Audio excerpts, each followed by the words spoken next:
श्री स्वामी समर्थ. जय जय स्वामी समर्थ. तर मंडळी, स्वामी म्हणतात, आता डोळे पुसा आणि हसून या नव्या अध्यायाचे स्वागत करा.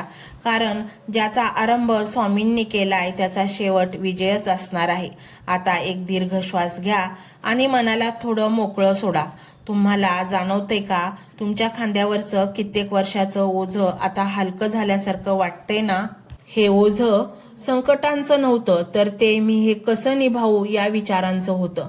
पण आता तो भार स्वामींनी स्वतःच्या खांद्यावर घेतला आहे. तुम्हाला माहीत आहे का, स्वामींची कामाची पद्धत मोठी अजब आहे. ते तुमच्या आयुष्यात बदल घडवताना कधीच गाजावाजा करत नाहीत. ते रात्रीच्या वेळी जेव्हा तुम्ही गाढ झोपेत असता तेव्हा तुमच्या नशिबाचे धागे गुंफत असतात. त्यामुळेच अनेकदा तुम्हाला सकाळी उठल्यावर विनाकारण प्रसन्न वाटतं. तुम्हाला कळत नाही की आज इतकं छान का वाटतंय, पण तो संकेत असतो की रात्रीतून स्वामींनी तुमच्या आयुष्यातील एक मोठं संकट दूर लोटलं आहे.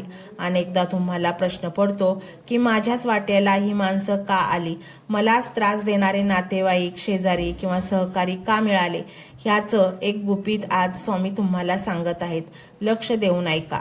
जी माणसं तुम्हाला त्रास देतात ते तुमचे शत्रू नाहीत, तर ते तुमचे बिनपगारी कामगार आहेत. होय, तुम्ही बरोबर ऐकलं की माणसं तुमच्याबद्दल वाईट बोलून, तुमचा छळ करून तुमची पापं स्वतःच्या माथ्यावर घेत आहेत आणि तुमचं पुण्य वाढवत आहेत. ज्या दिवशी तुम्हाला हे गणित समजेल